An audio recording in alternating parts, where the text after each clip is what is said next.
Yo, this is a motherfucker who needs no introduction. You are watching Breaking Records Radio. All right. Check it out, Breaking Records Radio and the place to be. This is your host, Maloney, and I got a very, very, very special guest on the phone with me right now. Legendary, one half of the group home, fundamental part of the Starr Foundation. Group home. Say what? I said group home. The group home, man. The legendary Lil Dap, man. How's it going, man? I'm just chilling, man. I'm just chilling, dealing with the people. I feel you, man. I feel you. How's the epidemic, the whole pandemic thing? How's it been affecting you, like, musically? Well, we can't do shows, and it keep you more in the studio working. You know what I mean? So I kind of like that way people can see the truth. As far as the real ethnic is, doing good work. Yeah. You know what I mean? Like I love the new Busta Rhymes album I'm hearing right now. The King Von album and certain little albums, the new generation and the old generation. I'm loving the music I'm hearing because I'm out here in the streets. Yeah, definitely. And I think, with that being said, too, spending more time in the studio and all that, have you been working on a new project during this pandemic? I'm always working on music because, that's what I do. This is our line of work. You know what I mean? So it's not like I can go get a regular job right now, 9 to 5, This is my 9 to 5. This is something I choose in life, in life. To do, with music, and this is my 9 to 5, so I work at the best of my ability, but I do a lot of prayer. I pray a lot, so keep my balance. Most definitely. And so, like, you've been in the game for mad years, and one thing that I really do want. The 80s, we come from the 80s with this. Yeah. Big Guru from 1988. The summer of 1988 to now. So yeah, my eyes have been exposed to a lot of, excuse my French, a lot of stuff. Yeah, and what do you think is one of the biggest fundamental changes you've seen in the hip hop game since, the 80s when you and Guru first connected as to where it's at today? Technology. Yeah.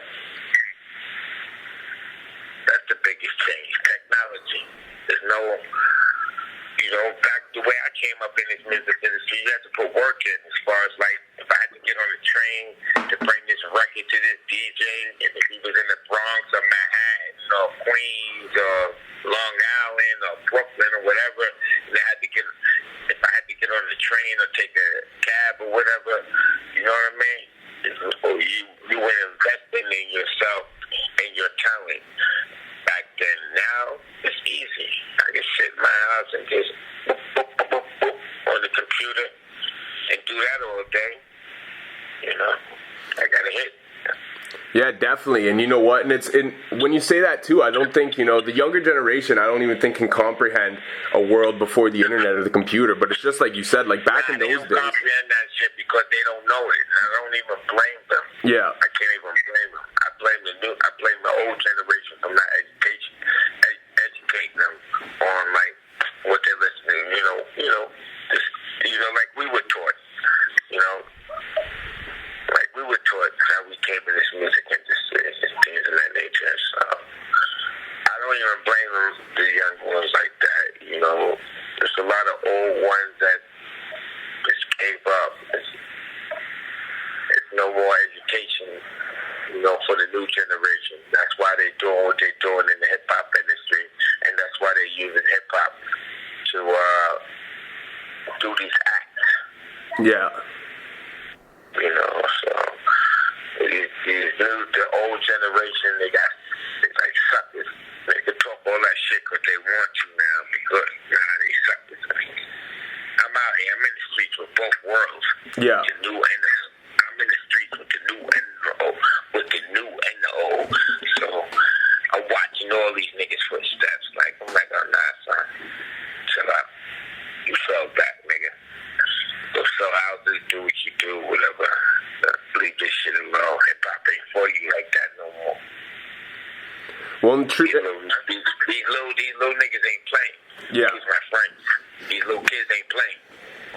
You understand what I'm saying? They'll blow your motherfucking head off. Do you understand what I'm saying? They'll blow your motherfucking head off. Yep. They're not trying to hear your boom, boom, boom, or whatever. You need somebody who will step up and be like, listen, nigga, I think that the old generation ain't moving the way I was moved in the 80s. They ain't moving with the team.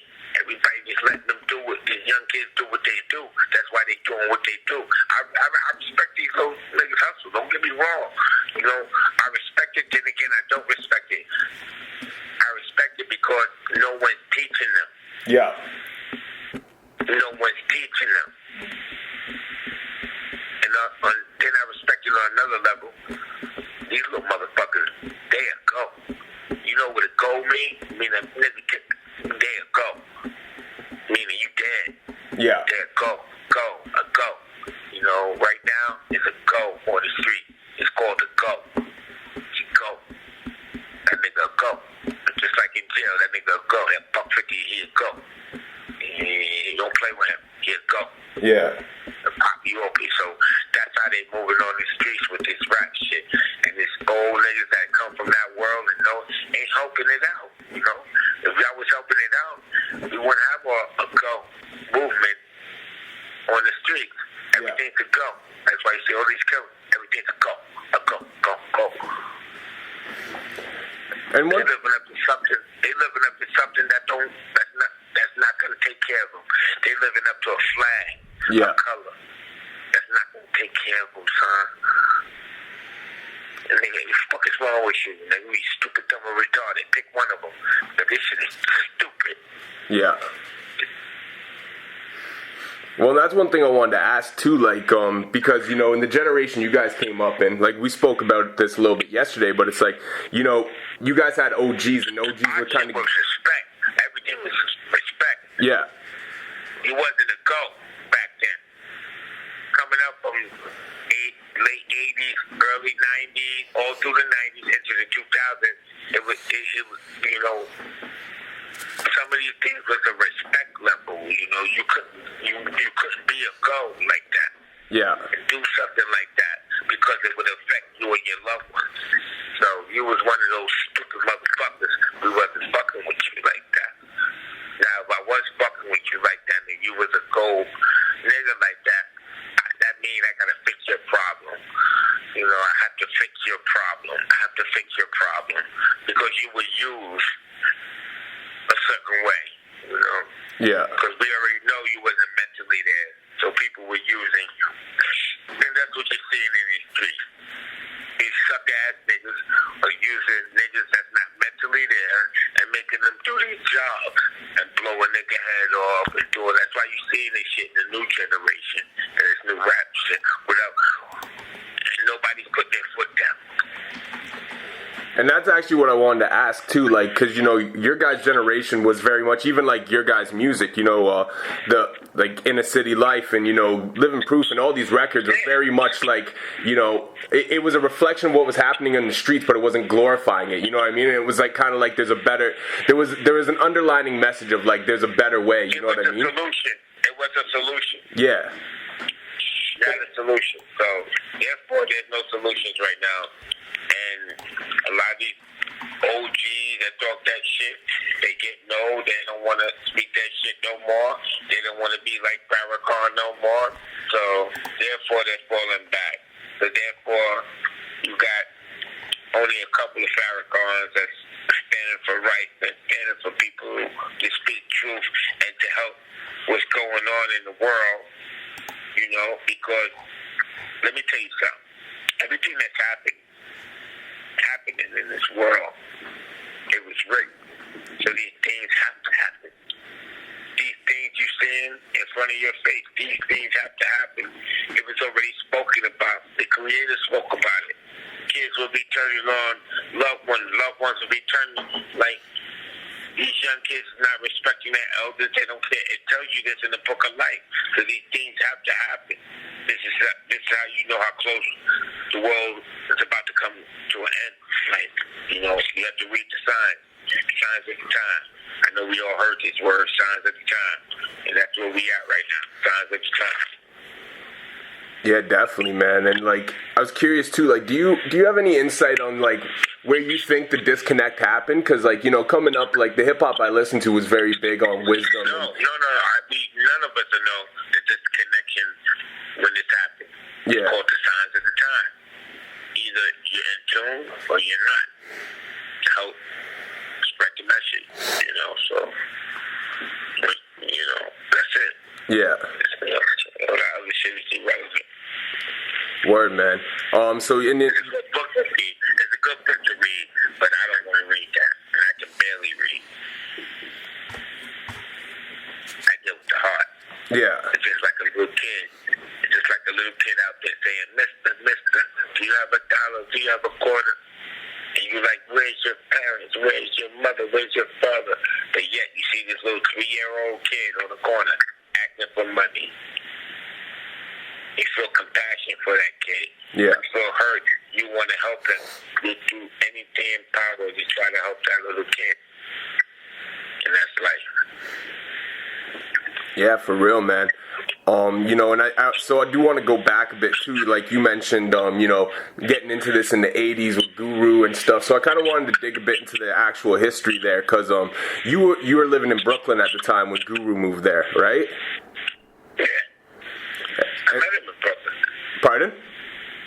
I met Guru in Brooklyn. He was living on Case Avenue. Yeah. I was just curious, you know, because with Guru not being here When I met Guru, he was living with Damo, the dude Scared, Damo, and some other niggas. It was them three when I met Guru. The niggas he brought from Boston. Wasn't no Suge, wasn't this, that. Damo, some other nigga, and Thorn. That's when I met Guru. Premier wasn't even nowhere in the picture yet when I met Guru. When Guru left Boston and came to New York, that's when Gangstar started, nigga. Because Guru used to hang with Mark, the 45 Kings, and all them niggas. Yeah. Queen Latifah, some people. He used to fuck with them, and they were putting that little singles or whatever back then. You know what I'm saying? So what do you got to me? You know, I'm like, oh, where you going? You go to the studio in Jersey. I'm like, wait, no studio way in Jersey. So, no studio right here in New York. You know, pay for the studio here, bro. So would he have been like early like Flavor Unit then? Yeah, basically. Okay. Guru was part of that first. That's crazy. Yeah, he used to be in the studio with Mark 45 King in his basement, nigga. I know, because I used to be there. I used to give him money. Yeah. What's he talking about? And like was there a reason, you know, like, did Guru always have the vision of Gangstar, or was it like something, you know, was there a reason he left and went and started Gangstar back up again? Like from messing with Latifah and them. It was always Gangstar. Yeah. It's been Gangstar when I met up with him. Yeah. So I used to tell him, yo, we need to change the name, something like that, because you ain't got no gangster niggas with you. Gangstar. Where the gang at? You ain't got no gang. I had to bring my little street niggas around and make it look real, make it look acceptable. Yeah. These niggas wasn't around. I don't know what the hell these niggas were talking about. They wasn't around when that be down. It's how you got Gangstar. That's why I was a star. And just to get a rep video. Yeah. Why you think I was a star now? You know, because I was the background thing with this shit. You can't Gangstar. Well, that's my shit. Yeah. Who I had the love for it? I had the love for it. I had the passion for it. Because I felt his pain. Otherwise, I wouldn't have ran with that shit. You wasn't Big Daddy Kane at that time. You wasn't Cool G Rap at that time. You wasn't ever being Rakim at that time, nigga. So I ran with you because I felt your passion. Yeah, man. And like, I was gonna ask too, cause like in that period, you know, like that early period, while he was like kind of messing with Flavor Unit and like, you know, What like? Where did like Premier kind of come into the picture, and they stopped like working with Mark the 45 King and stuff, like because after that, okay, we needed a DJ. Yeah. We started making a little buzz in the industry with this song he had, Bust the Move, and then he came with Manifest, and then we needed a DJ to cut for Manifest. I think Mark 45 King was the cut or whatever, one of them, and we needed a DJ, and we was at. I remember it was me, my man Gus Mo, my man Tommy Hill. I think Lord Finesse was there too. And we was going through, you know, when niggas send their demos in and stuff like that, we was going through the box. In the box, we put the demos in the box, and we was going through there listening, drinking 40s, and the DJ send their shit in, and we heard Premier shit. And we was like, oh shit, he nice. Boom, boom, boom. And then boom, boom, boom. While we sitting there drinking our 40 tempo, we like, yo, call me. We called them, made the call, and all that. Yo, we heard you cut. We on Rob Pitch Record. We need a DJ. We like the way you cut, boom. And then bam, that's how the made that. Wow, so he actually came into the picture not even as a producer, but he came in just as a DJ. We picked him out of the box. I tell you, we picked him out of the box. In his demo box. Crazy. Picked his son out of the box. Yeah, we picked him out of the box. It was his demo box that everybody sent their demos to the label, and if you make it, we throw it in the box. If not, boom. But it was something about his cuts and the way he was doing things. We grabbed him, we heard it, boom. We was like, all right, this is him. And we called him. We called him right from Wild Pitch Records. Yeah, I was just gonna ask. That was at Wild Pitch too, right? He was all excited and all that. Like, wow, he got a call. He's mad excited. I remember it like yesterday, nigga. Like, come on, I was there from day one, nigga. You talking to Dappy Dap in there since day one. Yeah. Yeah, no, it's crazy, man. It's like, you know, just the way that things happen sometimes. I just find it so interesting, you know, and like how the course of history could be changed if you guys didn't go through that box that day or something. You know what I mean? Like, it's insane when you think about it. We all started hip-hop together. Yeah. We all picked each other. You know, we all was a part of this. All of us. No man is bigger than no other. You know, we all was a part of each other. Yeah. You know, so I don't look at it like that. I'm not here to put no man down or anything. We all came here together. You know, whatever took place, took place. Can I expose it? Yes. But I don't do so. But we had a good run. That's all I can say. Yeah, for sure, we had man. a good run.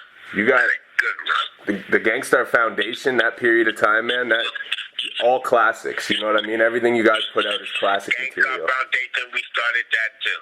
Yeah. Put that together. Put everything together. I'm amongst all that. When it comes to Gangstar Foundation, it's not no Suge, it's not J. Rule who put it together. No. That's a lie. We did it together. Matter of fact, we put Suge part of Gangstar Foundation. Like, we put, listen, man. When Groove came to Brooklyn, that's when Gangstar started. Yeah. Half of these niggas you hear about was not around. I don't even know half of these niggas really like that. Yeah, I showed them love, but like, for the work they put in, but otherwise than that, like, nah, he ain't put no work in. Yeah. I'm not gonna sit here and lie in front, like, oh, he put it, he ain't really do shit. This one did this, this one did that. I can tell you who did what when it comes to Gangstar. That I know, because I've been there ever since day one. But I don't represent it like, you know what I mean? My whole thing was to set my group home thing up. Group home, I started group home. Group home was me. Melakot, I brought him aboard. Group home, I had that. True story. Oh, wow, eh? And actually, I wanted to ask about that, too. Like, where... That's why when anything you hear with group home, it's me carrying it. Okay. You don't see Mel carrying it.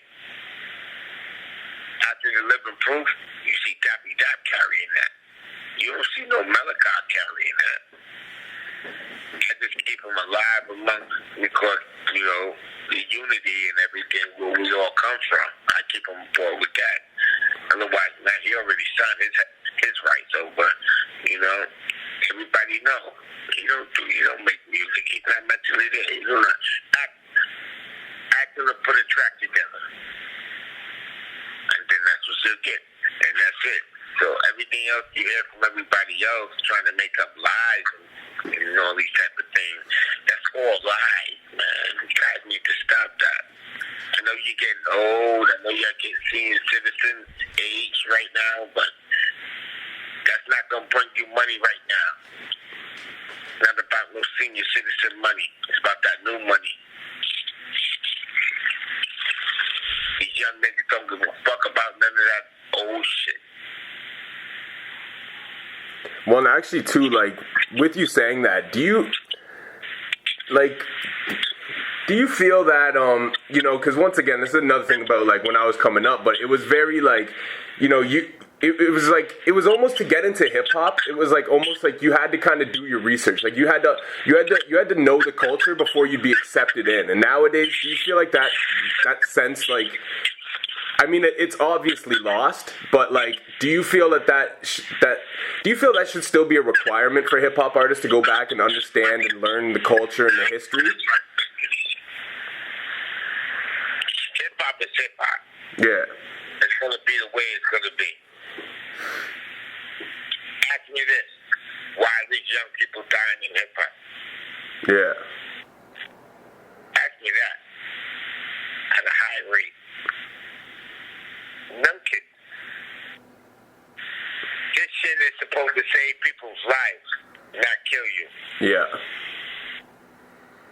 This is bullshit. It's supposed to be a way out. And the people, it's supposed to be a way out. Not supposed to be a way of death. Look, they just became wrong. That's a young upcoming artist, storyteller, good artist. Has something to say. But then again, if you're gonna play with that light, I say again, if you're gonna play with that light, you're gonna get that. Yeah. Yeah, it's unfortunate, man. Rest in peace to Vaughn. And, you know, and the amount of, you know, deaths by gun that have been happening in hip-hop amongst the young guys for the last few years is, it's like, it's just sad, man. It's just sad, all the talent, you know what I mean? I've been around this shit since 1988, nigga. 1988. Do you know how much my eyes has been exposed to? Yeah. That type of murder shit, what I said, you know how many? Nigga.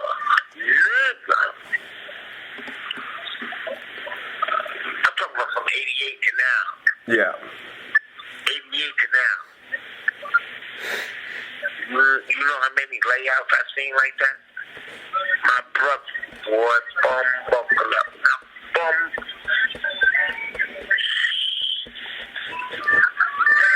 Ain't no nigga gonna play me. Fuck that nigga. Buckle up.